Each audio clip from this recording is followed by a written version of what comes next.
एक मुसाफिर एक हसीना एपिसोड 3। करीब आधे घंटे के इस परम आनंद के बाद उसने बिना कपड़ों के ही माया को अपने सीने से चिपकाते हुए कहा, तुम नहीं जानती कि मैं तुमसे कितना प्यार करने लगा हूँ। क्यों, मुझ में ऐसा क्या खास है जिसकी वजह से तुमने अपनी लव मैरिज भी तोड़ दी। माया ने अमन की छाती के बाल को छेड़ते हुए पूछा। माना मैं शुभांगी को कॉलेज से डेट कर रहा था, पर जो बात तुम में है वो उसमें नहीं है। अब उसने माया की नग्न पीठ पर हाथ फेरना शुरू कर दिया। क्यों, उसके साथ कभी सो नहीं पाए या उसने सोने नहीं दिया। अमन जोर से हंसा। नहीं, ऐसी कोई बात नहीं है। अब माया ने अपने फ़ोन में टाइम देखा तो रात के 2 बज रहे थे। चलो मुझे घर छोड़ दो, मुझे कल ऑफिस भी जाना है। ये कहकर माया अमन से अलग हुई और कपड़े पहनने लगी। माया साउथ दिल्ली की एक पॉश सोसाइटी में रहती है। अमन उसका हाथ पकड़ कर गाड़ी से निकला और माया के होठों को चूमते हुए बोला, आई मिस यू टू। माया ने भी जवाब दिया, उसे होठों को चूम लिए। 10 दिन बाद मैं तुम्हें अपने पेरेंट्स से मिलवाऊंगा। ओके, मैं तैयार हूँ। ये कहकर फिर दोनों ने एक दूसरे को गुड बाय किस किया और माया सोसाइटी के अंदर चली गई। सोसाइटी के बाहर बैठा गार्ड माया और अमन को देख के सिगरेट सुलगाते हुए बोला, माया मेम साहब का नया बकरा। माया जब तक उसकी आंख से ओझल नहीं हो गई तब तक अमन वहां से गया नहीं। उसके लिफ्ट में जाते ही उसने गाड़ी अपने घर की तरफ दौड़ा दी। अमन वेस्ट दिल्ली के एक अपार्टमेंट में अकेला रहता था। शादी टूटते ही उसके मम्मी पापा और छोटा भाई अनमोल वापस हिसार लौट गए थे, जहां अमन का जन्म हुआ था। उसके पापा 2 साल बड़ी PLWD में नौकरी से रिटायर होने के बाद अम्मा घर में ही कोचिंग चलाती थी। छोटा भाई 12वीं में है और अमन एक मल्टीनेशनल कंपनी में मार्केटिंग मैनेजर है। 2 लाख की मंथली सैलरी के साथ एक अच्छा लाइफस्टाइल जी रहा है। अब अमन ने अपनी सोसाइटी रोजमर्री के आगे अपनी गाड़ी को ब्रेक लगाते ही घर की घड़ी की तरफ देखा तो 3 बजे। सोसाइटी में गार्ड हमेशा की तरफ अपनी सीट से गायब था। सड़क इतनी शांत कि सुई गिरने की आवाज़ भी सुनाई देती। सड़क के कुत्ते भी सुस्ता रहे हैं।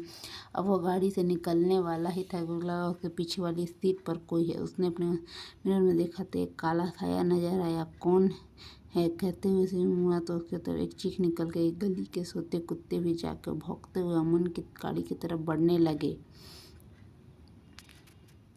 सुबह पुलिस का सायरन रोजमर्री सोसाइटी की हर शख्स को सुनाई दे रहा था। पुलिस ने अमन की कार के आसपास घेराबंदी कर रखी थी। अब मीडिया के कैमरे पुलिस की जीप से निकलते इंस्पेक्टर अनुज मोहसिन पर फ्लैश होने लगी थी। 30 साल का अनुज दिखने में हैंडसम, सांवला रंग, लंबा कद, सीना चौड़ा, चेहरे पे दाढ़ी और गहरी नीली आंखें और वर्दी पे इतने सारे मेडल। अनुज की गिनती काबिल ऑफिसरों में होती थी। अब वह भी सभी मीडिया वालों को अनदेखा कर अमन की गाड़ी की तरफ बढ़ गया। उसने अंदर झांक कर देखा था, अमन की गर्दन पर बड़ा सा कट का निशान लगा हुआ है। उस निशान को देखते हुए लगातार खून बहकर सूख चुका था, जिससे अमन का चेहरा नीला पड़ चुका है।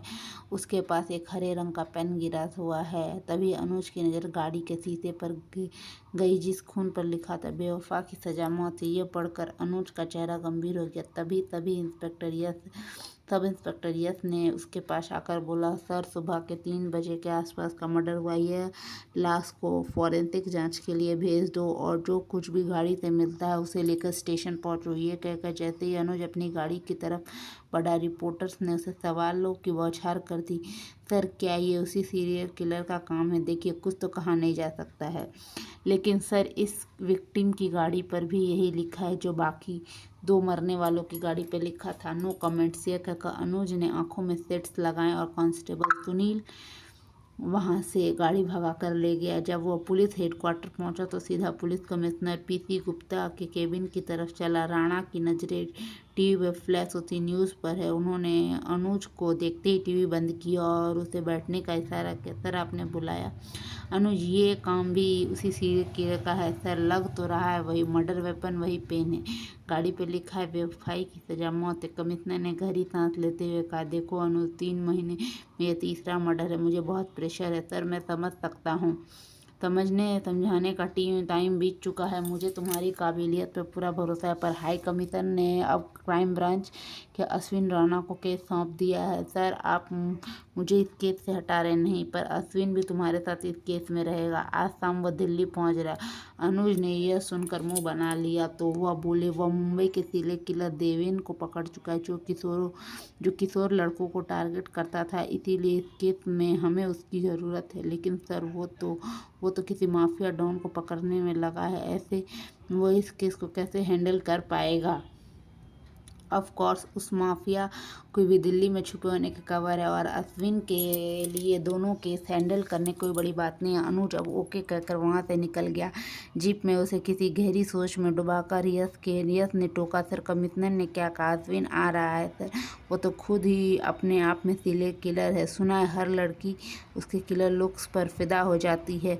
मैं तो आज तक उनसे मिला नहीं, पर मुझे लगता है कि उनके साथ काम करने में एक्सपीरियंस अच्छा रहेगा। यह सुनकर अनुज ने यश को घूरा और झेप गया। वो दिखने में जितना स्मार्ट था, उससे कहीं ज़्यादा उसकी स्मार्टनेस बड़े बड़े मुजरिमों को पकड़ने का काम आती है। किसी भी कातिल को उसे मात देना आसान नहीं था। अश्विन लोमड़ी से भी ज़्यादा चालाक दिमाग का होते हुए चीते से भी ज़्यादा फुर्तीला था। सर, आप उन्हें पर्सनली मिले हैं? अनुज ने कोई जवाब नहीं दिया तो यश ने आगे पूछना ठीक नहीं समझा।